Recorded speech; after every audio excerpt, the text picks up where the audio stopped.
जैसा कि मैंने आपको मैट्रिक्स बताया कि मैट्रिक्स में कौन कौन से मतलब कैसे उनका एडजॉइंट निकालते हैं, सहखंडज कैसे निकालेंगे, सहखंड कैसे निकालना होता है, किसी भी आवधियों में कौन कौन से टाइप के आवधिक होते हैं हमने इसके बारे में बताया हुआ है। लंबकोटिक आवधिक क्या होते हैं, एकिक आवधिक क्या होते हैं, इनमें हमने बताया बारी बारी से कि कौन कौन से आवधिक होते हैं, किस टाइप के होते हैं, उनका मान कैसे निकालेंगे।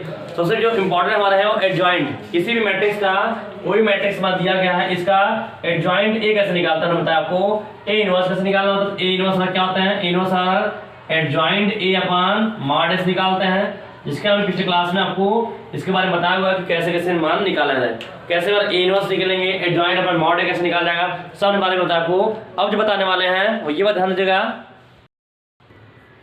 ठीक है। तो यहाँ में बता दिएगा आपको ए इनवर्स का मान, a inverse adjoint upon mod a कैसे निकालना होता है। हमने आपको बताया किसी मैट्रिक्स में आपको सहखंडज और सहखंड कैसे निकालते हैं, उसका हमने बताया आपको प्रतिलोम प्रतिफलन या फिर वितरण अवयव किस तरह मान निकालता है, ये हमने बारे में बता दिया हुआ है कि कैसे कैसे मान निकालेंगे, ठीक है। अब उसके बाद बात करने वाले हैं उसके नेक्स्ट चैप्टर में जो है, उस नेक्स्ट चैप्टर का नाम है एलिमेंट्री रो या कॉलम ट्रांसफॉर्मेशन। मीन्स ये कि अगर हम उसका नाम ले तो उसका नाम होता है एलिमेंट्री रो या कॉलम ट्रांसफॉर्मेशन। इसमें जो 2 पॉइंट मेन है वो ये मेन आपके हैं। आपको ये बताना होता है कि वेक्टर, कोई भी आपको वेक्टर दिया होगा, वेक्टर दे देगा, क्या देगा बताइए, ये वेक्टर जो है ये डिपेंडेंट है कि इंडिपेंडेंट है, इसके बारे में ये बहुत इंपॉर्टेंट सवाल हमारे हैं कि वेक्टर बता आपको दे देगा, कोई वेक्टर आपको दिया रहेगा उस सबसे ये देगा बताइए ये वेक्टर हमारा डिपेंडेंट है कि इंडिपेंडेंट है, ठीक है। उनमें मुझे मान निकालना होता है डिपेंडेंट है इंडिपेंडेंट, ठीक है। उसके बाद इसमें जो है मेन हमारे जो है मैट्रिक्स के कोटि निकालना। मैट्रिक्स से कोटि निकालने कई तरीका होता है, किसी भी आवधिक का कोटि निकालना कई तरीके होते हैं हमारे। जैसे कि पहला होता है नॉर्मल रूप होते हैं हमारे, दूसरा होता है हमारे सोपान रूप होता है। तो ये थोड़ा हार्ड है, ठीक है, सोपान थोड़ा हार्ड होता है, इसलिए एग्जाम में हमारे नहीं आते वो सब चीजें, तो हमारे पास समय भी कम है, इसलिए वो सब ना बताकर हम सीधे मैट्रिक्स का कोटि कैसे निकालते हैं ये बताएंगे। और किसी भी क्वेश्चन से एक्स और जेड का मान कैसे निकालना होता है आप भी विधि से ये बताने वाले इस चैप्टर के बारे में, ठीक है। तो ये पहला पॉइंट बात करते हैं कि कोई वेक्टर देगा, मान लीजिए कोई वेक्टर मान लीजिए x1 है, कोई वेक्टर क्या x2 है, ठीक है। एक वेक्टर मान क्या है x1 है, क्या हमारे x2 है। आपको बताना होगा कि बताइए ये दोनों वेक्टर डिपेंडेंट है कि इंडिपेंडेंट, इन दोनों बारों में। ऐसा नहीं कि एक घात स्वतंत्र बोल देगा या फिर रैखिक परतंत्र बोल देगा, कोई कंडीशन बोलता है, सब का मतलब होता है कि आप बताइए डिपेंडेंट है कि इंडिपेंडेंट है। कैसे करना होता है, तो पहले वेक्टर में से आप k1 से गुणा कर देंगे, पहले में k1 से गुणा करेंगे, दूसरे में k2 से गुणा करके जोड़ देंगे, बाहर लिख देंगे 0, बाहर क्या लिख देंगे 0 देंगे, ठीक है। हमेशा कितने भी रहेंगे, अगर x1 x2 x3 तीन वेक्टर है तो क्या हम k1 k2 k3 से गुणा कर देंगे। गुणा करने के बाद आप हर कंडीशन में आप k1 जो कांस्टेंट आप गुणा कर रहे हैं, जो x1 x2 में जो कांस्टेंट आप गुणा कर रहे हैं उसका आप मान निकालेंगे। हम इसमें कहने का मतलब ये k1 और k2 का मान निकालेंगे। अगर k1 k2 का मान 0 आ गया, k1 k2 का मान 0 आ जाएगा, वो हमारा कहलाएगा इंडिपेंडेंट है, ठीक है। क्या कहलाएगा, वेक्टर हमारा क्या इंडिपेंडेंट है, ऐसा कहलाएगा इंडिपेंडेंट मींस क्या, स्वतंत्र है। वेक्टर क्या होंगे, स्वतंत्र है, ठीक है। लेकिन अगर हमने k1 k2 का मान निकाला, k1 और k2 का मान हमने निकाला, k1 k2 किसी मान निकाला, वो 0 नहीं हुआ, तो कहलाएगा वो क्या है, डिपेंडेंट है। डिपेंडेंट मींस क्या है, परतंत्र है, ठीक है। परतंत्र बोल देगा या बोल देगा आश्रित है, या आपको बोल देगा आश्रित है, या फिर कह देगा क्या, या फिर कह देगा स्वतंत्र नहीं है, तो हर कंडीशन में वही समझना है कि सवालों में कि अगर आपसे बोलता है इंडिपेंडेंट है, ये इंडिपेंडेंट है, इसका मतलब समझिए जो कांस्टेंट है k1 k2 k3 उसका मान 0 होना चाहिए। अगर आपसे बोलता है दिखाइए ये डिपेंडेंट है, परतंत्र है, स्वतंत्र नहीं है, आश्रित है, ये कंडीशन बोलता है जिस कांस्टेंट आप गुणा करके जोड़ रहे हैं उस कांस्टेंट का मान कुछ ना कुछ आना चाहिए। लेकिन आपको एक बात बता दें इसमें कि सवाल आपका ऐसा रहेगा, ये ऐसे रूप में सवाल ही आपके रहेंगे कि आप चाहे जो भी कर लीजिए, हर कंडीशन में k1 k2 का मान 0 ही आएगा, हर कंडीशन में k1 k2 का मान 0 आएगा, अगर चाहे तो डिपेंडेंट बोले या इंडिपेंडेंट बोले। अब ये ऐसा क्यों होता है, क्यों भाई कोई वेक्टर मान लीजिए कोई वेक्टर है ना, मान लीजिए हमारा ये x है, ये हमारा x अच्छा है, ये y और z होता है, ठीक है, ये तीन अच्छा है। ऐसे कंडीशन में यहाँ कोई वेक्टर है, कोई वेक्टर हमेशा स्पेस में फ्रीली घूमता है, ठीक है, फ्री घूमता रहता है। लेकिन अगर आप ये कह देंगे कि बाउंडिंग कर देंगे, आप इसी में घूमिए, इसी तल में, x y एक्सिस नहीं घूमिए, अदर में मत घूमिए, तो हर वैसे वेक्टर हमेशा फ्री होते हैं, डिपेंडेंट नहीं होते, इंडिपेंडेंट होते हैं, इसीलिए हर कंडीशन में केवल का मान क्या है, जीरो ही आएगा। लेकिन आप कह देंगे नहीं, आप फ्रीली घूमेंगे बल्कि इसी तल में घूमेंगे, तो आप बॉन्ड कर रहे हैं, जब आप बॉन्ड करेंगे तो उस कंडीशन क्या मतलब है कि आप क्या करेंगे, बॉन्डिंग से ही निकालेंगे। मीन्स अपने कुछ मान कर निकालेंगे कि आप कैसे भी K1 K2 का मान ला दीजिए और जो K1 K2 मान आ जाएगा तो कह वो डिपेंडेंट कहलाएंगे। जैसे अब हर सवाल की इक्वेशन ऐसे बनेंगे ना, ऐसे बनेंगे कि कोई कुछ सवाल होगा ऐसा बनेगा कि K1 K2 का मान आप चाहे कैसा भी कर लीजिए जीरो ही आएगा। क्यों जीरो? इसलिए कि वेक्टर मान क्या था, वेक्टर मान क्या होता है, तीनों अक्षों में x y z अक्षों में फ्रीली घूम सकते हैं, आराम से घूम सकते हैं, स्वतंत्र रूप से घूम सकते हैं, इसीलिए K1 K2 का मान जीरो होता है हर बार। लेकिन आपको जब बोलते हैं डिपेंडेंट उनका K1 K2 K3 जो भी होंगे उनका मान आपको निकालना होगा, बॉन्डिंग करके कैसे भी निकालना ही निकालना होगा। जैसे मान लेते हैं सवाल, अगर ऐसे सवाल है 2K1 प्लस K2 बराबर मान जीरो करना है, वो कैसा आ गया, एक आप आ गया 4K1 प्लस 2K2 बराबर जीरो आ गया। आपसे कहते हैं इसमें K1 K2 का मान निकालिए और बताइए, ऐसे बोल देगा कि वेक्टर दिखाइए आपको इंडिपेंडेंट है, तो आप यहाँ से इसको हल करिए, हल करिए घटा दीजिए तो K1 K2 का मान क्या जीरो आ जाएगा, जीरो आ जाएगा, तो कहने का मान क्या इंडिपेंडेंट है। लेकिन अगर यही सवाल हम बोल दें, यही सवाल बोल दें क्या डिपेंडेंट है, तो इसका मतलब K1 K2 का मान क्या कुछ आना चाहिए। अब कुछ में कैसे आ गया, तो कैसे आएगा, तो अब हमने जब देखा कि इसी इक्वेशन से जीरो भी आएगा, इसी इक्वेशन से आपको मान भी निकालना है। कैसे मान निकालना है, ये दो का मान इधर जीरो जाएगा तो ये मिलेगा ना, तो 2K1 प्लस K2 बराबर क्या हो गए, जीरो होंगे। आपको पता है इंडिपेंडेंट वाले में जीरो आना चाहिए, इंडिपेंडेंट में उनको कुछ ना कुछ मान आना चाहिए। कैसे मान लाएंगे, तो 2K1 बराबर क्या लगा माइनस K2 होगा, इसका इधर गुणा कर, इसका इधर गुणा कर देंगे तो K1 बटे क्या होगा -1 बराबर K2 बटे क्या होगा 2 होगा। इसका मतलब K1 का मान क्या हो गया -1 हो गया और K2 का मान कितना हो गया 2 हो गया। अतः K1 K2 का मान जब आ जाएगा तब कहेंगे वो हमारा क्या है, डिपेंडेंट है। इस कंडीशन में समझ रहा है कि डिपेंडेंट इंडिपेंडेंट कंडीशनों में आपको ये देखना है, ये बात समझना है कि आपका K1 K2 का मान जीरो आ जाएगा तो इंडिपेंडेंट होंगे, K1 K2 का मान कोई ना कोई वैल्यू आ जाएगा तो हमारा डिपेंडेंट कहलाएगा। ठीक है, और आपको जैसे भी उसमें मान लाना ही होगा, चाहे कुछ भी कर लीजिए। सवाल तौर पर कुछ बताना को हम, ये इंपॉर्टेंट सवाल है, कई बार आया हुआ एग्जाम में हुए हैं। जैसे मान लीजिए हमारा सवाल क्या है, सवाल मान लीजिए हमारे पास ये है कि वेक्टर में 2 है, एक x1 का मान दिया है 2 3 क्या दिया है 2 3 दिया है, x1 का मान 2 3 दिया है और x2 का मान दिया है मुझे 2 6। ठीक है, ये x2 का मान दिया मुझे 2 6 कर, बताइए लीनियरली इंडिपेंडेंट है, इंडिपेंडेंट है तो लीनियर इंडिपेंडेंट क्या समझ जाएंगे कि इसमें जिस कांस्टेंट से गुणा करेंगे उसका मान क्या होगा, जीरो हमारा आना चाहिए तभी इंडिपेंडेंट होगा ना। ठीक है, तो पहले भी अगर आप K1 से गुणा करते हैं तो K1 x1 और प्लस क्या होगा K2 x2 बराबर क्या होगा, जीरो होंगे। ठीक है, तो K1 x1 का मान क्या होगा 2 3 प्लस K2 x2 का मान क्या होगा 2 6 बराबर क्या होगा, जीरो होंगे। अब यहाँ से गुणा करें इसमें तो 2K1 प्लस 3K1 मिलेंगे और 2K2 प्लस क्या 6K2 मिलेंगे, तो यहाँ से एक K1 यहाँ से K2 ले लीजिएगा तो 2K1 अब प्लस क्या होगा 2K2 एक ले लिया हमने, एक यहाँ से K1 लिया, यहाँ से क्या K2 ले लेंगे, अगर एक और तो क्या K3 भी ले लेंगे, प्लस अगला वाला 3K1 प्लस क्या 6K2 तो 3K1 प्लस 6K2 बराबर क्या होंगे, जीरो होंगे। अगर K3 हो तो K3 भी समय इसमें भी ले लेंगे, इसमें भी ले लेंगे, एक और ले लेंगे। ठीक है, सही बात नहीं, ऐसे ले लेंगे। अब इनका ऐसे जीरो प्लस जीरो ऐसे दोनों पक्षों क्या करिए आप तुलना कर दीजिए, तो दोनों पर तुलना करेंगे, इसका मतलब इन दोनों का मान जीरो हुआ आया होगा तभी इनको ऐड करने पर जीरो आना होगा। तो तुलना करने पर लिख देंगे, तुलना करने पर जब बोल रहे तुलना करने पर इसका मतलब 2K1 प्लस 2K2 बराबर जीरो होगा और 3K1 प्लस 6K2 बराबर क्या होगा, जीरो होगा। और मुझे पता है इसको हल करना है और K1 K2 का मान क्या जीरो तक भी क्या है, क्या इंडिपेंडेंट है। ठीक है, इसको हल करते हैं, यहाँ दो का मान भेजते जीरो जगह तो क्या कर सकते हैं हम, K1 प्लस K2 बराबर क्या होगा, जीरो होगा। K1 क्या K1 बराबर -K2 होगा, इसके मान को यहाँ भर दें, यहाँ भर देंगे तो कितना होगा -3K2 प्लस 6K2 बराबर जीरो देंगे, क्या मिलेगा 3K2 बराबर जीरो, K2 बराबर क्या होगा जीरो। इस K2 मान यहाँ भर देंगे तो K1 का मान भी क्या आ जाएगा, जीरो हो जाएगा। इसका मतलब K1 और K2 बराबर जीरो है, अतः वेक्टर हमारे क्या होंगे, अतः हमारे जो सदिश है वेक्टर है वो क्या है, लीनियरली क्या है, इंडिपेंडेंट है, लीनियरली क्या है, इंडिपेंडेंट है। इस तरह से आपको सिद्ध करना है। और इस सवालों में अगर आपसे बोलता है डिपेंडेंट है तो K1 K2 का मान जैसे हमने यहाँ बताया है वैसे किसी क्वेश्चन पकड़कर K1 K2 का मान निकाल देंगे, जो K1 K2 का मान आ जाएगा वही हमारा कहलाएगा डिपेंडेंट हमारे हो जाएंगे।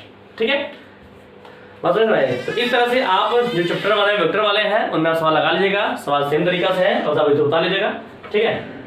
ये चैप्टर से ज़्यादा मेन सवाल नहीं होते हैं, जो मेन आपके हमारे यहाँ कौन सा है, कोटे निकालना। तब ज़्यादा समय बर्बाद ना करके हम इसके बाद कोटे बताएं आप भी कोटे कैसे निकालते हैं। लेकिन ये एक बार सवाल प्रैक्टिस जानकारी में रहे कि सवाल को कैसे हल किया जाता है, प्रैक्टिस में सवाल की जानकारी में कैसे इसको हल किया जाएगा, ठीक है। तो ये सब पता रहे जिससे कि आप सवाल एग्जाम में आसानी से लगा सकें, ठीक है। तो इसको मिटा देना ना, इसको मिटा देना। तो जितना बता रहा है मैट्रिक्स में जो बता रहा है सभी सवालों पे सभी टाइप में हर सवाल का क्या आपका प्रैक्टिस बना रहा है। प्रैक्टिस बना रहेगा तब अच्छा एग्जाम है, अच्छा कर लेंगे, सवालों में कोई दिक्कत नहीं होगा, आप एग्जाम में बढ़िया बढ़िया नंबर पा जाएंगे, इसमें कोई दो राय नहीं है। लेकिन ये रहा सवाल जितने तरीका मैंने बताया हुआ, जितने तरीका मैं बता रहे हैं बार बार हर सवाल लगवा रहे हैं, हर सवालों पर एक सवाल पर बस लगा लीजिएगा, एक सवाल बस लगा लीजिएगा। या फिर अगर नहीं समझता है जो हम बता रहे हैं अगर उन्हीं बातों को ध्यान रखेंगे आप तब भी आपको लगाने की आवश्यकता नहीं। लेकिन हाँ जो सवाल बताया जा रहा है वो आपका सवाल क्या कंठस्थ हो, क्लियर हो, तो आपको उसमें समझ आवश्यकता नहीं है, आप आसानी से एग्जाम में कर जाएंगे, कोई दिक्कत नहीं है। तो इस तरह से वेक्टर सवाल जो होंगे हमारे x1 x2 वाले आप इस तरह करेंगे, ठीक है। हमेशा अगर k1 k2 का मान क्या हमारे 0 आ जाते हैं तो इंडिपेंडेंट कहलाएंगे, और k1 k2 का मान 0 नहीं आते हैं तो हमारे डिपेंडेंट कहलाएंगे। और आप हर कंडीशनों में k1 k2 का मान आपको चाहे जैसे भी आपको लाना ही होगा, चाहे कुछ भी कर लीजिए, आपको चाहे जैसे भी उनमें मान आपको लाना ही लाना होगा, ठीक है, लाना ही होगा। जैसे कि अब हम बात करते हैं आगे, एक सवाल ले रहे हैं दिखाते हैं इंडिपेंडेंट वाला, ठीक है। डिपेंडेंट वाला दिखा रहे हैं कैसे उसको लगाते हैं, ठीक है। डिपेंडेंट वाला दिखाते हैं कि उसको कैसे हम लगाते हैं सवालों में, ठीक है। इसे मान लेते हैं, देते हैं x1 का मान, x1 का मान हमारा है, x1 का मान हमारा 1 to 4, ठीक है, कितना है 1 to 4, और x2 का जो वैल्यू है वो x2 का जो वैल्यू दिया मुझे कह 3 6 12 3 6 और 12 है, कह दिखाइए दोनों क्या है डिपेंडेंट है, दोनों क्या हमारे डिपेंडेंट है, ये सिद्ध करना है, ठीक है। डिपेंडेंट हमें सिद्ध करना है, तो डिपेंडेंट सिद्ध करना चाहिए, क्या मिलता है, क्या डिपेंडेंट बोलेगा चाहे इंडिपेंडेंट बोलेगा, जितने हमारे वेक्टर हैं उतने हम कांस्टेंट गुणा करेंगे। इसमें x1 x2 क्या होना, k1 x1 plus k2 x2 बराबर क्या होगा 0 होगा, ठीक है। k1 x1 का मान 1 to 4 और प्लस k2 x2 का मान 3 6 क्या होंगे 12 होंगे, बराबर 0 होंगे। एक यहाँ से k1 एक यहाँ से k2, एक यहाँ से k1 एक यहाँ से k2, k3 पर k3 भी लेंगे, ठीक है। तो k1 प्लस क्या मिलेगा 3k2, एक मिलेगा यहाँ से k1 प्लस k2 मिलेगा, प्लस यहाँ से 2k1 क्या मिलेगा 6k2, तो 2k1 और प्लस क्या मिलेगा 6k2, प्लस यहाँ से 4k1 यहाँ से 12k2, plus 4k1 plus 12k2 बराबर क्या होंगे 0 होंगे। दोनों बच्चों तुलना करेंगे, तुलना करने पर तो तुलना करेंगे इसका मतलब तीनों का मान, इनका मान जोड़ने पर 0, इसका मतलब सब 0 आपस में होगा तभी तय होगा। तो हर सवालों में जब भी डिपेंडेंट इंडिपेंडेंट के लिए बोलेगा इतना करने के बाद हमेशा सबका मान क्या 0 बराबर कर देंगे आप। तो k1 प्लस 3k2 का क्या होगा 0 होगा, 2k1 प्लस 6k2 बराबर क्या होगा 0 होंगे, 4k1 प्लस 12k2 बराबर क्या होंगे 0 होंगे। तो अब देखिए यहाँ से 2 का मान लेते हैं और यहाँ से 4 का मान लेते हैं, सब क्या बनेंगे, ये बनेंगे, ये बनेंगे ना। तो k1 प्लस 3k2 बराबर क्या होगा 0 होगा। और अभी आपको बताया कि अगर आपसे बोलता है इंडिपेंडेंट है तो k1 k2 आप इसको हल करिए, k1 k2 मान क्या 0 आ जाएगा, तो क्या डिपेंडेंट है। लेकिन मुझे क्या करना डिपेंडेंट है, इसका मतलब क्या है, इसका मतलब हमारा ये है कि जो कांस्टेंट हम गुणा कर रहे हैं k1 k2 उसका मान आना चाहिए कुछ ना कुछ। तो कैसे मान निकालें k1 का मान, तो k1 क्या लिख देंगे -3k2, इसको इधर से पलट दीजिए तो k1 बटे क्या होगा -3 और k2 बटे कितना होगा 1 होगा। अतः k1 का मान कितना, k1 का मान -3 और k2 का मान कितना 1 होगा। अतः वेक्टर क्या होंगे, अतः सदिश हमारे हैं, जो हमारे सदिश हैं वो क्या है हमारे डिपेंडेंट है, क्या है डिपेंडेंट है, ठीक है। इस तरह सवाल आएंगे, डिपेंडेंट हो जाए इंडिपेंडेंट, सवाल को आपको ऐसे लगाना है, सहमत नहीं, सहमत ना, इस तरह आपको करने होते हैं, ठीक है। अब चलते हैं सेकंड टाइप में, ज्यादा समझ चुके हमारे पास सिलेबस के देखते हुए हमारे पास समय नहीं है, इसलिए हम 12वें सवाल बता रहे हैं, उसके बाद धीरे धीरे आगे बढ़ रहे हैं, ठीक है। अब इसके बाद निकालना कि मैट्रिक्स का कोटि कैसे निकालते हैं, कोटि, ठीक है, ऑर्डर कैसे निकालना होता है, ऑर्डर कैसे निकालते हैं ये देखते हैं। तो कोई सवाल लेते हैं, मान लीजिए कोई सवाल लेता है, दो तरीका हमारा है, एक नॉर्मल रूप है, एक है सोपान रूप है। तो हम सोपान नहीं बताएंगे बल्कि बस हम बताएंगे नॉर्मल रूप, क्योंकि हमारे पास समय नहीं है जिससे बता सके, और सोपान रूप जो एग्जाम में कभी आते नहीं है, इसलिए हम उनको बताने वाले भी नहीं है, क्योंकि हमारे पास समय कम है। यदि समय होता तो हम बताते भी, समय ज्यादा नहीं है इसलिए मतलब टफ भी है, इसलिए कोई आवश्यकता नहीं है उसको लगाने की। बस आप नॉर्मल समझिए कि कोटि कैसे निकालते हैं, ठीक है। मान लो आप जो है ऐसे मान दिया है 1 2 3 ऐसे, ठीक है, 1 2 3, फिर इसको मान लेते 1 4 2 1 4 2, ठीक है। उसके बाद दिया है 2 6 5, ये में दिया है, क्या दिया हमें, इसका कोटि बताइए, इस अवयव का कोटि बताइए। तो कोटि निकालते हैं ऐसे, ठीक है। कोटि लिखने तरीके से होता है, कोटि लिखने तरीके से होता है, रो ए ऐसे कोटि रहता है, ठीक है, कोटि निकालते हैं ऐसे। अब कोटि का निकालते कैसे ये समझिए। तो पहले कंडीशन होता है कि पहले हम ये समझेंगे, पहला कंडीशन कि जो अवयव है मैट्रिक्स जो है वो किस रो कॉलम का है, किस क्रम का है। इसमें कितने रो है, 3 रो है, कितने कॉलम है, 3 कॉलम है। इसका ऑर्डर क्या होगा, 3 क्रॉस 3 होगा, इसका क्रम क्या 3 क्रॉस 3 होगा ना। तो पहले आप इस मैट्रिक्स का आप सारे का मान निकालेंगे, 3 क्रॉस 3 का मान निकालेंगे, ठीक है। 3 क्रॉस 3 का आप मान निकालेंगे। कैसे मान निकालेंगे, हमने आपको शायद पता होगा, पिछले क्लास में बताया हमने ए इनवर्स में एडजॉइंट ए अपॉन मॉड ए, तो मॉड इसमें निकाला था, वही बस सारे के मान निकाल देना है, ठीक है। इसका मान निकालेंगे और इसका मान क्या हुआ, 0 नहीं आया। क्या हुआ, 0 नहीं आया, मतलब कि चाहे प्लस में है चाहे माइनस में है, बस क्या 0 ना आए। अगर 0 नहीं आता है तो जो इसका ऑर्डर है, जो इसका क्रम होगा, क्या कोटि कहलाएगी। तो इसकी कोटि कितनी होगी, उसकी कोटि कितनी होगी, तो कोटि जाएगी 3, तो कोटि होगी 3। लेकिन अगर मान लीजिए, लेकिन हमने मान लिया कि ए 3 क्रॉस 3 का मान 0 आ गया, तो हमेशा इससे कम क्रम में चलेंगे, इससे नीचे क्रम में चलेंगे। तो 3 क्रॉस 3, इससे नीचे क्रम में क्या होगा, 2 क्रॉस 2, तो 2 क्रॉस 2 में कितने एलिमेंट होंगे, 4 एलिमेंट। तो यहाँ से इन 4 पकड़ लेंगे, यहाँ से इन 4 पकड़ लेंगे, ठीक है, इन 4 पकड़ लेंगे। अगर 0 होता है तब। तो सेकेंड स्टेप क्या है, अब हम 2 क्रॉस 2 पकड़ लिए, 2 क्रॉस 2 पकड़ लेंगे, इसको स्क्वायर करेंगे, कैसे, इससे बड़ा इसमें, फिर माइनस इसका इसमें करेंगे। और इसका मान क्या हुआ, 0 नहीं आया, इसका मान 0 नहीं आया, तो कोटि कितना जाएगी, तो कोटि हमारी कितनी होगी, तब हमारी कोटि कहलाएगी कितनी, 2। कोटि क्या कहलाएगी, 2 कहलाएगी। लेकिन मान लीजिए, अगर हम मान लेते हैं कि ये 2 क्रॉस 2 का मान निकाले, ये भी क्या हो गया, 0 हो गया।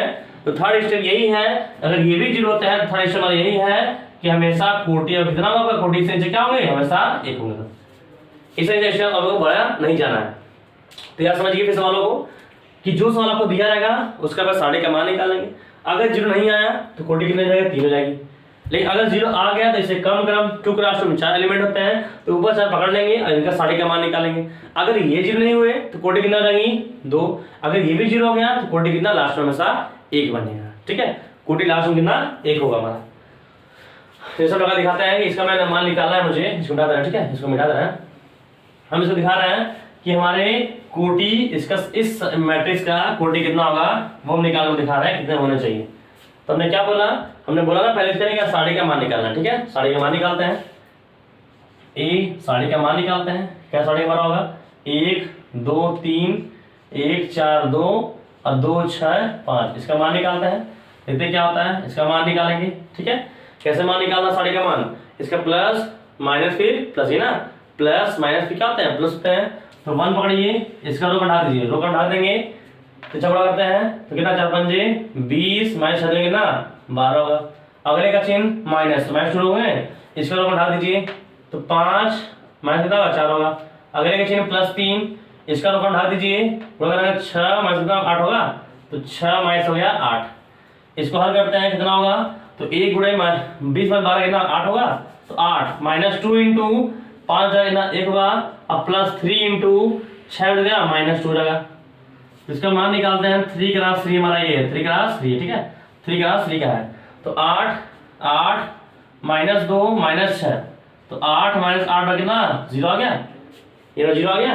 तो 0 आ जाएगा तो क्या होता है, अगर 0 नहीं आएगा तो कोटि होता है, लेकिन 0 आ गया तो क्या कम क्रम में जाएगा ना, इसका मतलब क्या 2 क्रॉस 2 है, इसको पकड़ लेंगे आप, इसको पकड़ लेंगे तब तो a का मान हमारा क्या रहता है, हमारा a का मान होगा 1, साढ़े a का मान कितना 1 2 और 1 4 पकड़ेंगे। सवाल इमेजिन करिए, अगर ये 0 नहीं होता तो कोटि कितने होते हैं, तो कोटि होता 3, लेकिन 0 हो गया तो इसे कम क्रम में जाएंगे। अब इसका मान निकालेंगे, 2 क्रॉस 2 का मान निकालेंगे, 2 क्रॉस 2 में कैसे इसके बड़ा इसमें करते हैं, इसका इसमें करते हैं, तो 4 एकम 4 माइनस 2 बराबर 2, नॉट इक्वल टू क्या 0 हुआ। 0 बराबर नहीं हुआ तो इसको कोटि कितना रहेगा, तो आव्यूह की कोटि रो ए बराबर कितना रहेगा, मतलब हो जाएगी 2। अगर ये भी 0 होता तब, अगर ये भी 0 होता तब लास्ट में कोटि हमेशा 1 कहलाता है। तो इस तरह से इसे कहते हैं नॉर्मल रूप, इसे कहते हैं नॉर्मल रूप। तो आप मैट्रिक्स का निकालने जो मैट्रिक्स का कोटि निकालने का तरीका होता है, 2 तरीके होते हैं, एक नॉर्मल रूप, एक सोपानक रूप। तो सोपानक बहुत हार्ड होता है, उसको हम नहीं बताने वाले हैं, सिलेबस में वैसे उस एग्जाम में पूछता नहीं है और हमारे पास समय भी कम है, इसलिए हम सोपानक रूप नहीं बता रहे हैं। लेकिन आपको किसी मैट्रिक्स का कोटि निकालना आना चाहिए, जिसमें जो तरीका होता है इसी पर आप कोटि निकाल देंगे जैसे बता रहे हैं। तो कोई भी सवाल अगर मैट्रिक्स पूछता है कि कोटि निकालिए, तो आप इस तरह से उस पर साड़ी का मान निकालिए। 0 नहीं हुआ तो जो उसका क्रम है कोटि, अगर 0 हो गया उससे कम क्रम में जाएंगे, उसका साड़ी का मान निकालेंगे। अगर वो भी 0 नहीं होता तो जो उसका क्रम है कोटि, अगर वो भी 0 हो गया तो लास्ट में हमेशा कोटि कितना 1 हो जाएगा। तो ये कोटि निकालने का तरीका होता है रो ए बराबर 1, ठीक है, रो ए बराबर 1, ठीक है, समझ नहीं, ठीक है। अभी बता लीजिए, इसका नियम बता लीजिएगा, कोटि निकालने का तरीका इसको बता लीजिएगा और इसको बता लीजिएगा, वीडियो पॉज बता लीजिएगा, हम इससे मिटाते हैं, ठीक है। तो हमारे पास समय कम है इसलिए हमको बताते नहीं सोपानक रूप, हमारे पास समय कम है इसलिए आपको नहीं बता रहे हैं। वैसे भी एग्जाम में आता नहीं इसलिए बता नहीं रहे हैं, अगर होता तो बताते भी।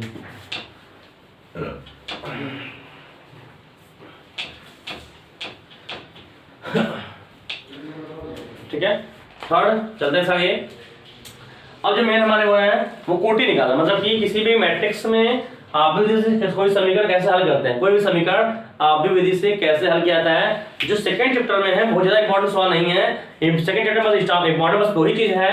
एक पहला हमारा कोटि निकालना आना चाहिए मुझे, दूसरा वेक्टर जो हमारे हैं स्वतंत्र है कि परतन डिपेंडेंट है कि इनडिपेंडेंट, ये लगाना मुझे आना चाहिए। और थर्ड समीकरण से आव्यूह विधि से उसका मान निकालना, ये बात बताया है। तो इस चैप्टर में सेकंड वाले जो आव्यूह का सेकंड चैप्टर है जरा उसका पता नहीं है। और फर्स्ट चैप्टर में हमारा इंपॉर्टेंट क्या है कि आव्यूह को जोड़ते कैसे हैं, गुणा कैसे करते हैं, उनका स्क्वायर का मान कैसे निकालते हैं, फिर उनमें गुणा कैसे करना होता है, ए इनवर्स का मान कैसे निकालते हैं, एडजॉइंट का मान कैसे निकालना होता है, व्युत्क्रम आव्यूह कैसे मान निकालना है, प्रतिक्रम आव्यूह का मान कैसे निकालना होता है। अगर ये सब बात आपको पता है तो आपको मैट्रिक्स में कोई दिक्कत पहले चैप्टर में नहीं होने वाली है और आप एग्जाम में अच्छा कर जाएंगे।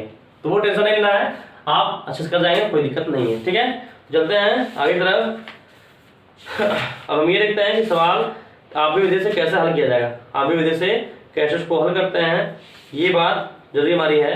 जैसे x plus y plus z बराबर 8, x plus y plus z बराबर हमारे 8 हो गया है। x minus Y plus 2z बराबर x minus Y plus 2z बराबर हो गया हमारे 6, ठीक है। उसके बाद हमारा है 3x plus 5y, 3x plus 5y, फिर 5y माइनस 7z बराबर कितना हो गया 14 हो गया, ठीक है। अगर आप समीकरण से दे देगा कह देगा आव्यूह विधि से हल करिए, तो आव्यूह विधि से हल करने का मीन्स होता है कि समीकरण से मुझे x y z का मान निकालना। आव्यूह विधि से हल करने का मतलब होता है समीकरण से x y z का मान निकालना। तो आव्यूह विधि कैसे निकाले देखिए, तो आव्यूह विधि से कैसे निकालना होता है, तो आव्यूह विधि से आव्यूह विधि कहता है अगर इस विधि से x y z का मान निकालना होता है तो हमारा होता है क्या ax बराबर b, पहले आप उसको ax बराबर b बनाएंगे, ऐसे ax बराबर b के रूप में बनाएंगे उसको, ठीक है, ax बराबर b के रूप में बनाएंगे, b के रूप में बनाएंगे। अब दिक्कत ये वाली बात है कि a क्या है, x क्या है, b क्या है। तो जो हमारा a देख रहे हैं कैपिटल a देख रहे हैं, ये गुणांक आव्यूह है, क्या है गुणांक आव्यूह। गुणांक आव्यूह किसे कहते हैं, गुणांक आव्यूह पहले कॉलम में x के तीनों मान, y के तीनों मान और z के मान लिखते हैं, जो उसके गुणांक होते हैं जो साथ में लिखे गए होते हैं उसे कहते हैं उसका गुणांक आव्यूह, ठीक है। यहाँ कितना x का 1 है, 1 और 3 है, तो 1 1 कितना है 3, फिर 1 माइनस 1 और 5, फिर 1 2 और माइनस 7, तो 1 2 और माइनस 7 हो जाएंगे। बची x की बात, तो x उसे कहते हैं जिसका आपको मान निकालना है, किसका मान निकालना है मुझे x y z का मान निकालना है। तो x y z का मान हमें निकालना है, वो x होंगे। बची b बात, b क्या होती है, ये हमें b बनाना है, तो b हमारा वो होता है समीकरण के दाएं साइड, समीकरण के दाएं साइड जो वैल्यू होते हैं वो हमारा b कहलाते हैं, मतलब कितना 8 6 और 14, ठीक है, ये हमारा b कहलाता है। तो हमें इसको भी इसमें बदलना होगा और मुझे इसका मान निकालना है, x z का मान निकालना है, x z का मान इसको अकेले करना होगा। तो इसको करना अकेले कैसे करेंगे, x बराबर इसको बटे करेंगे, a बटे का ऊपर जाएगा ना, तो क्या मिलेगा a इनवर्स इनटू b, ऐसा होगा। तो a इनवर्स इनटू b किस रूप में x का मान निकालना होगा, अब हम जानते हैं ए इनवर्स कैसे निकालते हैं। ए इनवर्स निकालने क्या तरीका होता है। ए इनवर्स निकालने का तरीका होता है क्या, हमारे एडजॉइंट ए अपान क्या होते हैं, मॉड होते हैं ना। इसे मान निकालते हैं ए इनवर्स का मान ऐसे निकालते हैं ना। हमने से पिछले क्लास में बताया कि ए इनवर्स निकालने का तरीका एडजॉइंट अपान मॉड है। अब ए हमारा क्या है, तो मैट्रिक्स पता है हमें मैट्रिक्स पता है, तो यहाँ पर क्या लेंगे, सखंड निकाल लेंगे, कोफैक्टर निकाल लेंगे, फिर उसका ट्रांसफर कर देंगे, मतलब कि रो कॉलम में कर देंगे, तो क्या निकल एडजॉइंट निकल जाएगा। एडजॉइंट अपान मॉड है यहाँ रख देंगे, फिर इंटू बी पता है पूरा कर देंगे, इसका मान रहेगा। ठीक है, जैसे मान लीजिए एक्स वाई जेड, आप इसे निकाल लीजिएगा, हम निकाल नहीं रहे हैं, बस हमें तरीका बता रहा है कि कैसे हम निकालेंगे। ठीक है, क्योंकि अब तो जानते हैं ए इनवर्स का मान कैसे निकालना है, आपको यही पता लगाना है, आपको पता चल गया है, तो अब कैसे निकालते हैं, एडजॉइंट अपन मॉड ऐसे आप मान निकाल देंगे, फिर गुणा कर देंगे, इसमें बी से गुणा कर देंगे आप। ठीक है, बी से गुणा कर देंगे, तो मान लीजिए गुणा करने के बाद आपको ऐसे मिल गया 1/15, 2/15 या फिर -3/7 ऐसे मिल गया। तो जो जिसके सामने होगा उसका मान क्या आएगा, तो x सामने x का मान 1/15 होगा, y का मान 2/15, z का मान -3/7 होगा। और हमें पता लगाना है कि यदि हमारा मान सही नहीं सही है तो उससे x z का जो मान आएगा किसी भी समीकरण भर दीजिएगा। अगर मान इसे भर रहे हैं तो x का मान, y का मान, z का मान भरने पर कितना आना चाहिए, अगर 8 आ जाएगा तो समझ आपका मान क्या है, सही है, नहीं तो नहीं सही होगा। बस मेरा तो इस कंडीशन में आपको कर देना है कि अगर ए इनवर्स का मान कैसे निकालना है। ठीक है, ए इनवर्स का मान कैसे निकालते हैं, एडजॉइंट अपॉन मॉड मान निकाल कर बी में पता ही है, गुणा कर देंगे, जिसके इसके सामने जो होगा वो उसका मान हो जाएगा, और उसको चेक कर लेंगे यहाँ रखकर कि मान सही ना सही है। ठीक है, तो इस पर सवाल जरूर आएगा, ये भूलेगा बात, ये आपको 5 नंबर देगा जाएगा, ये आपको 5 नंबर दे जाएगा। आप भी विधि हल करना, जिसमें हमने बता दिया कैसे कैसे मान निकालना होता है, सब पता ही है। ए इनवर्स का मान बता दिया कैसे निकाल, एडजॉइंट अपॉन मॉड है, एडजॉइंट कैसे निकालता है, हमने पिछले क्लास में बताई दी आपको, एडजॉइंट कैसे निकालने के क्या तरीका हमारे होते हैं। ठीक है, तो बाकी इस चैप्टर में और कोई मेन नहीं है, बस 3 ही चीज मेन है। हमारा पहला क्या, कोटि निकालना, हम बता दें कोटि कैसे निकालता है, कोई वेक्टर डिपेंडेंट है इंडिपेंडेंट है, हमने इसके बारे में बता दिया है। और थर्ड, आप भी विधि समीकरण हल करना है, तो हमने बता दिया आपको एक्स जेड का मान कैसे आप निकाल देंगे। ठीक है, अब कर लेंगे इसको, तब कर लीजिएगा। ठीक है, मुझे बता नहीं रहा है, हमने तरीका बता दिया, उसको मान निकाल देना, क्योंकि मेरे पास समय कम है, मैं कोर्स को पूरा करना है इसलिए नहीं बता रहे हैं। बाकी हमने इसलिए बताया कि ए इनवर्स का मान एडजॉइंट अपॉन मॉड होता है, और हमने पिछले क्लास में ये मान निकाल दिखाया आपको कि ए इनवर्स का एडजॉइंट अपॉन मॉड का मान कैसे निकालता है। तो बस यहाँ के 20 का गुणा कर देना है, जो जिसके सामने आएगा वो उसका एक्स जेड का मान होगा। ठीक है, इसलिए हम उसको बता नहीं रहे हैं। ठीक है, तब इसको बता लीजिएगा, हम इसको मिटा देना है, इसको मिटा देना है। ठीक है,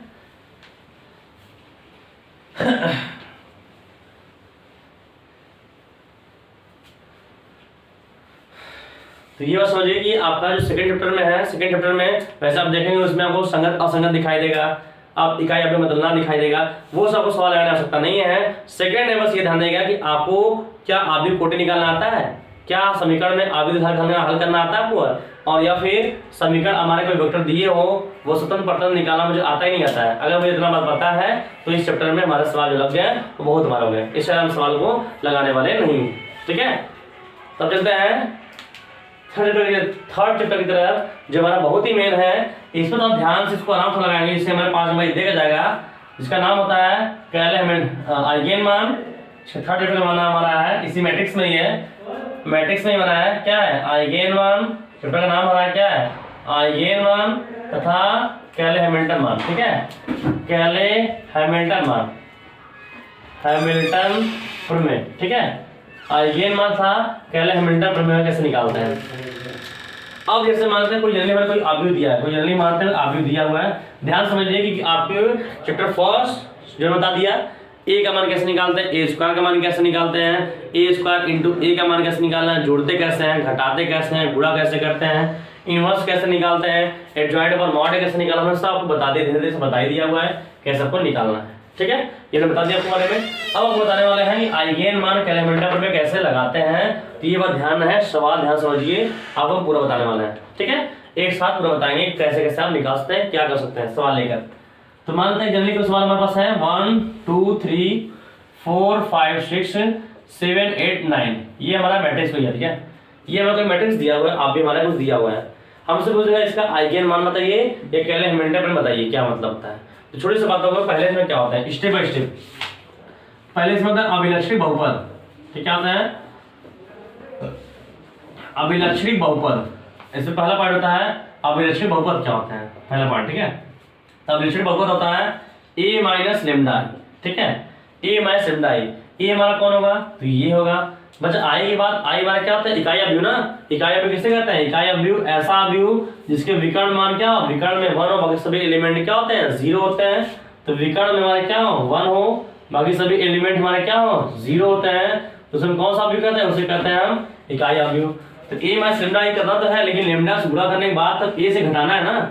इसके बाद अगर मुझे निकालना होगा अभिलक्षित बहुपद कहते हैं, या फिर इसको अभिलक्षित अवयव मानते हैं, इसका नाम है अभिलक्षित अवयव, ठीक है।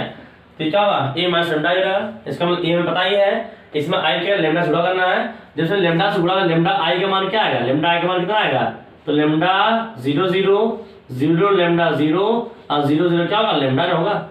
तब इसको जब घटाएंगे, इससे घटाएंगे, और मुझे पता है मैट्रिक्स से घटाना तरीका क्या होता है कि जो जहां उससे घटेगा, तो जब इससे घटेगा तो इसमें सब 0 तो है, बस कौन घटेगा, विकर्ण घटेगा ना।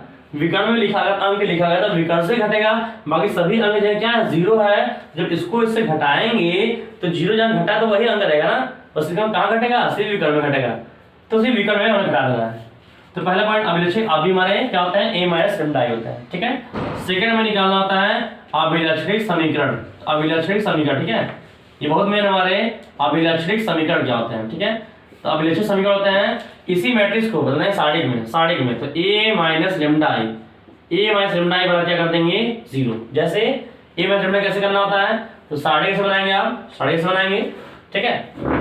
और जो मैट्रिक्स दिया है ये ना, इसको घटाना होने से a माइनस लेमडा आई हमारा a हो गया, लेमडा आई हमारा ये होगा। इससे घटाएंगे तो विकर्ण से बस घटेगा, बस विकर्ण से घटेगा, बस इससे घटेगा, सबसे नहीं घटेगा, ठीक है। तो विकर्ण से घटा दीजिए, तो 1 माइनस लेमडा, फिर कितना होगा 2 3 4 क्या होगा 5 माइनस लेमडा 6 7 8 9 माइनस लेमडा बराबर क्या हो जाएंगे 0, ठीक है। इस कंडीशन में हो जाएंगे, बस नहीं हो जाएगी। इस कंडीशन में जब भी आपसे बोला अभिलक्षित समीकरण निकालिए, अभिलक्षित समीकरण, तो a माइनस लेमडा बराबर 0, मतलब सवाल में जो हमें दिया जाएगा उसके विकर्ण से क्या करना है, लेमडा घटा देना है, बाकी सभी अंक जैसे के तैसे कर देना। और अगर हमसे बोलता है कि सवाल में आइगेन मान निकालने के लिए, तो हम सवाल यहाँ से यहीं से स्टार्ट करेंगे। लेकिन क्या लिखेंगे, क्या अभिलक्षित समीकरण से a माइनस लेमडा a बराबर 0, जो सवाल में दिया रहेगा उसके विकर्ण लेमडा घटा देंगे, बराबर 0 लिख देंगे। अब इसको हल करेंगे, कैसे हल करते हैं, इसको पढ़ते हैं, पकड़ प्लस फिर माइनस प्लस हल करते हैं। फिर यहाँ से समीकरण ऐसे बनेंगे, lambda cube plus 2 lambda square minus 5 lambda minus 8 बराबर 0 ऐसे बनेगा। अब यहाँ से लेमडा मान निकालेंगे, ठीक है। अभी सवाल अगर बताएंगे हम पूरा सवाल है डिटेल बताएंगे, बस तरीका समझिए कैसे करना होता है। तो यहाँ से इसको कर लेंगे। अब यहाँ लेमडा का मान निकालते हैं, तो लेमडा का मान मान लीजिए हमारा निकाला, 1 आ गया, 2 आ गया और 3 आ गया। तो लेमडा का जो मान आता है, लेमडा का जो मान आता है उसे ही कहते हैं कौन सा मान, उसे ही कहते हैं आइगेन मान या फिर अभिलक्षणिक मान। थर्ड कंडीशन होता है आइगेन मान अभिलक्षणिक मान, ठीक है। आइगेन मान या अभिलक्षणिक मान, ठीक है। अभिलक्षणिक मान क्या होता है, अगर बस पूछा है आइगेन और अभिलक्षणिक मान बताइए, तो समझ जाएगा कि इस समीकरण से हल करेंगे। जो लेमडा का मान आएगा, जो लेमडा का मान आया हुआ है 1 2 3, ये हमारा क्या कहलाएगा, ये हमारा कहलाएगा आइगेन मान या फिर अभिलक्षणिक मान। तो लेमडा का जो मान आएगा वही हमारा क्या अभिलक्षणिक मान या फिर आइगेन मान कहलाएगा, मतलब 1 2 3 हमारे क्या होगा आइगेन मान कहलाएंगे, ठीक है। और चौथा कंडीशन होता है, अगर पूछता है स्पेक्ट्रम बताइए, इसका स्पेक्ट्रम क्या होगा। अगर आपसे स्पेक्ट्रम पूछता है तो स्पेक्ट्रम क्या होता है, तो जो हमारे लेमडा के मान आते हैं उनको मंझला क्वेश्चन में ले देंगे, ऐसे 1 2 3 ऐसे मंझला क्वेश्चन में ले देंगे, तो उसका स्पेक्ट्रम कहलाता है।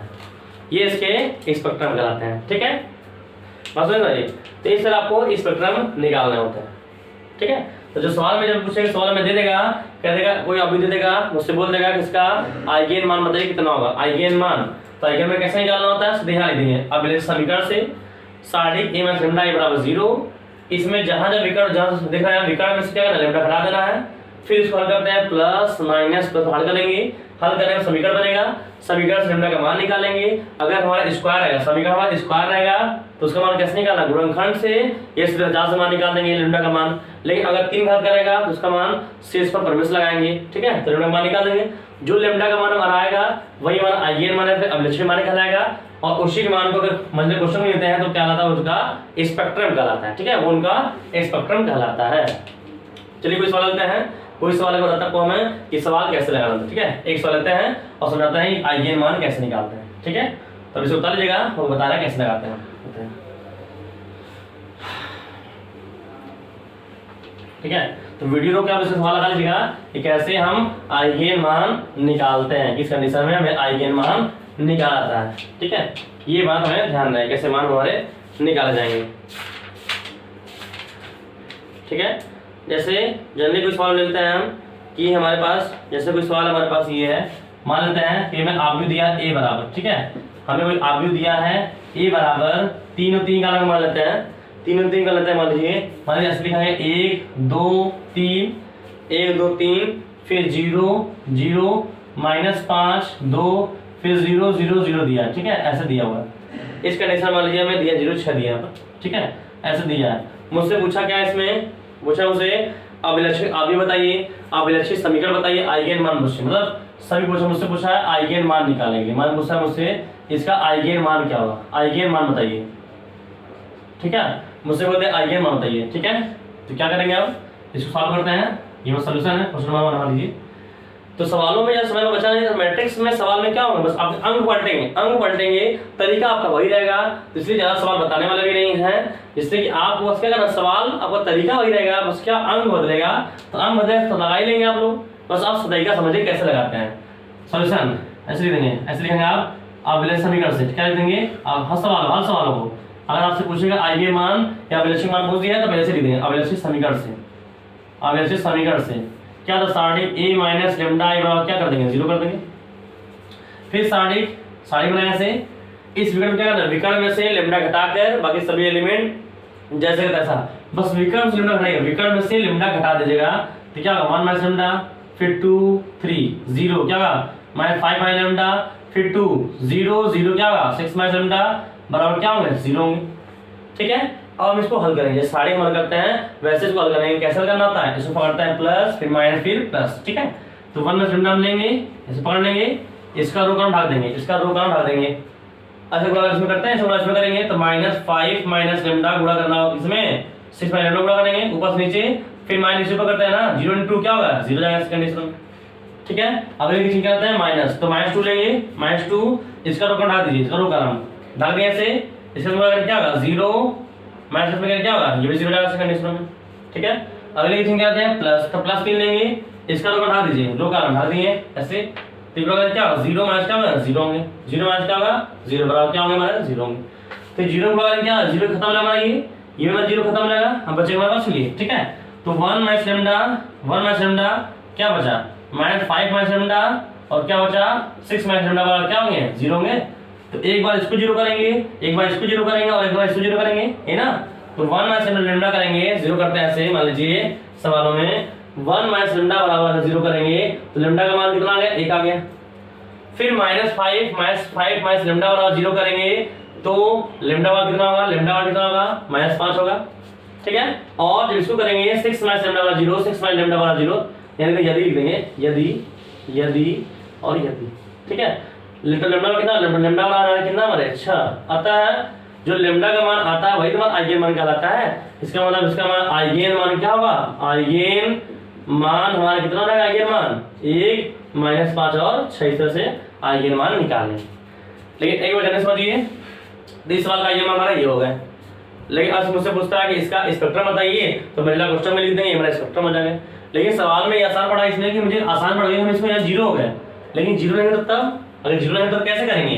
तो मान लेते हैं हम सवाल को, मान लेते हैं कि सवाल हमारा ऐसे में 0 आ गया, लेकिन सवाल नहीं है तब, तो मैंने हमने लिख दिया ऐसे lambda cube plus 2 lambda square minus 3 lambda plus 6 बराबर 0 आ गया।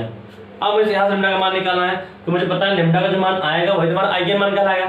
यहाँ तो निकल गया, निकलेगा नहीं। जो सवाल ऐसे होंगे 3 घात के लिए 2 घात के होंगे, अगर 2 घात के होंगे लेमडा स्क्वायर आएगा, तो वहाँ लेमडा का मान कैसे निकालना है, तो वहाँ लेमडा का मान निकालेंगे सीधे 50 निकालेंगे, गुणनखंड का मान निकालेंगे। लेकिन अगर 3 घात कराएगा तो वहाँ लेमडा का मान लगाते हैं शेषफल प्रमेय से। तो शेषफल प्रमेय से कैसे लगाते हैं, तो लेमडा का मान एक बार इसमें क्या भरें, एक बार 1 भरते हैं, फिर -1, फिर 2, फिर -2, 3, -3, जब तक क्या ये हमारे 0 ना हो जाए, जब तक क्या आ जाए 0 हमारे ना हो जाए, तब तक इसमें क्या करते हैं मान बढ़ते जाते हैं। ठीक है, ये जनरली मानते हैं। अगर मान लें एक सवाल मानते हैं जिसमें सवाल 0 जाए, तो लेमडा क्यूब ठीक है -6 lambda square -6 lambda square plus 11 lambda -6 बराबर क्या हो गया 0 मान लीजिए। मतलब कोई सवाल लगा रहा है, ऐसा बन गया, यहाँ पर ढल गया, हमारा यहाँ तो 0 बन गया था, लेकिन यहाँ नहीं, ऐसा बन गया। अब यहाँ से लेमडा का मान निकालना है, तो जब यहाँ लेमडा का मान निकालना कैसे लगाना होगा, शेषफल प्रमेय से लेमडा का मान 1 माइनस 1, 2 माइनस 2, 3 माइनस 3, कब तक रह जाता है हमारा, ये संख्या हमारा क्या होगा, 0 ना हो जाए। तो लेमडा a रखते हैं, लेमडा a रखेंगे, तो लेमडा a रखेंगे, a का क्यूब 1 माइनस 1 का स्क्वायर 6 प्लस 11 माइनस 6, तो 11 1 12 क्या 0 हो गया, हमारे 0 मिल गया। इसका लेमडा बराबर 1 पर क्या जाए 0 जा रहा है, तो जब लेमडा वाला जिस पर 0 होगा आप उस पर पलट लेंगे, पलटेंगे तो क्या होगा, लेमडा माइनस 1 होगा, तो लेमडा माइनस 1 आ गया, तो लेमडा माइनस 1 का आप इसे भाग देंगे, ठीक है, इसमें भाग देंगे आप, तो लेमडा माइनस 1 का lambda cube minus 6 lambda square plus 11 lambda minus 6 बराबर 0 पर आप इसे भाग देंगे, ठीक है, इसमें आप भाग देंगे, ठीक है, जिसमें 0 आ गया उसे भाग देंगे, पलट देंगे, ठीक है। तो भाग देंगे क्या, लेमडा यहाँ लेमडा क्यूब है कितना, लेमडा स्क्वायर जाएगा, लेमडा स्क्वायर कितना होगा, लेमडा क्यूब माइनस का में लेमडा स्क्वायर मिलेगा, ठीक है, घटाएंगे ये माइनस से प्लस, ये कैंसिल होगा, 6 लेमडा स्क्वायर घट जाएगा ना minus 5 lambda square plus 11 lambda उतर जाएगा, फिर माइनस 5 लेमडा स्क्वायर चाहिए, लेमडा तो कितना होगा माइनस 5 लेमडा होगा, गुणा कर दीजिए, तो कितना माइनस 5 लेमडा स्क्वायर अब प्लस कितना होगा 5 लेमडा जाएगा, घटाएंगे ये प्लस होगा क्या माइनस होगा, ये कैंसिल, क्या मिला मुझे इधर लिख रहा है सर, ठीक है, जगह नहीं मेरे पास, इधर लिख रहा है इधर, ठीक है, इसको इधर लिख रहा है, तो क्या होगा हमारे पास, इसको हम इधर लिख रहे हैं, ठीक है, ये वाला चीज हमारा मैं यहाँ लिख दिया। तो मान लीजिए 11 लेमडा बचेगा, 6 लेमडा बचेगा, 6 लेमडा माइनस कितना होगा 6, अब कितनी बार यहाँ लेमडा है या 6 लेमडा है, कितना बार 6 बार हो जाएगा, तो प्लस 6 रहेगा, तो 6 लेमडा माइनस 6 हो जाएगा, घटाएंगे ये माइनस प्लस क्या ना 0 कट गया, ये हमेशा कट जाएगा। इसका मतलब ये समझिए कि जैसे शेषफल प्रमेय से जिसका मान रखने पर 0 होगा, अगर आप उसका उसमें भाग देंगे तो क्या हमेशा कट जाएगा, देखिए कट जाएगा नहीं कट जाएगा। तो कैसे लिखना होगा, तो जहां पर ये लिखा है हमारा, जो यहाँ पर ये लिखा था, अब इसको हम ये ना लिख कर क्या लिख देंगे, इतना इंटू इतना लिख देंगे, भाजक क्या होता है, भाजक गुणे भागफल ना, ये ना लिख कर क्या लिख देंगे, इतना इंटू इतना लिख देंगे, मतलब यहाँ पर लिख देंगे क्या लेमडा माइनस 1 और क्या देंगे lambda square minus 5 lambda plus 6 बराबर क्या लगेगा 0 लगेगा। तो यहाँ से लेमडा मान तो 1 हमारा आ गया, अब बच्चा हमारा ये यदि कर देंगे, यदि लेमडा माइनस 1 बराबर 0 तो लेमडा कितना हमारा 1 होगा, और जब एक बार इसको 0 करें lambda square minus 5 lambda plus 6 बराबर 0 यहाँ करेंगे, तो यहाँ तो स्क्वायर आ गया ना, तो स्क्वायर में क्या होता है, कैसे मान निकालना है, गुणनखंड से तो सीधा 4 से, तो ऐसे कोई दो संख्या ले दीजिए, गुणा करने पर 6 आया है, जोड़ने घटाने पर 5 आया है, तो 3 दूना 6 3 2 5, तो lambda square minus 3 lambda minus 2 lambda plus 6 बराबर क्या होंगे 0 होंगे। यहाँ लेमडा का मान लेंगे, तो लेमडा का मान क्या मिले, लेमडा माइनस 3 माइनस 2 का मान लेंगे क्या, लेमडा माइनस 3 बराबर 0 हो गए, तो लेमडा माइनस 2 लेमडा माइनस 3 बराबर क्या 0, तो लेमडा का मान क्या आ गया, लेमडा का मान आ गया 2 और 3। इसका मतलब हमारा इस समीकरण के लिए आइगेन मान कितना होगा, हमारा आइगेन मान या फिर अभिलक्षण मान क्या होंगे, तो 1 यहाँ से क्या 2 और 3 इसके आइगेन मान निकाल लेंगे। तो समीकरण हमारा कैसा भी होगा, तरीका हमारा समय सेम होंगे, ऐसे इस कंडीशन में देखा हमने ऐसे मान निकाल दिया समीकरण। अगर आप क्यूब बनते हैं तो आपको ऐसे मान निकालना है, और अगर समीकरण आपको क्या बनते हैं स्क्वायर बनते हैं तो आपको ऐसे मान निकालना है। एक सवाल में आपको सब तरीका मिल गया है, तो इस तरह से आपको आइगेन मान निकालना है। आइगेन मान आपको इस तरह लगाते हैं, तो सभी सवाल जितने भी आप किताब में सवाल दिए हुए हैं 2-3 सवाल आप उसे प्रैक्टिस कर लीजिए कि इस पर आइगेन का मान कैसे निकालना होता है। यदि आप आइगेन मान सीख लेते हैं तब इसके बाद कल की क्लास में आपको बताएंगे हम कि आइगेन मान को सवाल कैसे लगाते हैं। बाकी जैसे कुछ बचे हुए टफ सवाल होंगे, आइगेन सदिश बचे हुए, आइगेन सदिश कैसे निकालना होता है, कैलर हैमिल्टन प्रमेय क्या होता है, वो सब बताएंगे। लेकिन आप पहले आज क्लास में ये सीख लीजिए कि आइगेन मान को कैसे निकाला जाएगा। तो सवाल आप खुद अपने मन से सवाल लिखकर उसका आइगेन मान निकालेंगे, क्योंकि एग्जाम में आपको आइगेन मान आपके सवाल जो है 5 नंबर में वो आएंगे कंफर्म है कि आपको 5 नंबर आपके आइगेन मान से आएंगे। तो ये समझ लीजिए कोई सवाल आप लिखकर उसमें लगा दीजिए, देखिए आप आइगेन मान निकाल पाते नहीं कर पाते हैं। तो हमने दोनों तरीके बता दिया, एक 0 नहीं होगा, अगर ऐसा बनता है तो आइगेन मान निकाल लेंगे। अगर ऐसा सवाल हमारा इसको हल करने पर मान लीजिए ऐसा नहीं बना, गुणा करने पर ऐसा हमारा ऐसा आ गया, तो लेमडा तब लेमडा का मान कैसे निकालें ये बता दिया। और होता है सवाल आपका तीनों कॉलम यहाँ से न बन के सवाल स्क्वायर से बनेगा, तब लेमडा मान कैसे निकालता है ये बता दिया। तो जो लेमडा का मान होता है उसे ही हम आइगेन मान या फिर अभिलक्षण मान कहते हैं। तो इस तरह कोई भी ठीक है, तो इस तरह से समीकरण मान निकाल देंगे और सवालों को हल कर देंगे। तो इस तरह से हम आइगेन मान के कोई भी सवाल लगा सकते हैं। तो आज की क्लास में बस आइगेन मान बताया गया आपको, तो आइगेन मान के सवाल जितने भी लगा लीजिएगा, बाकी जो कैलर हैमिल्टन बचे हुए हैं वो क्लास कल लगाया जाएगा। ठीक है, तो आज में इतना ही, बस थैंक्स।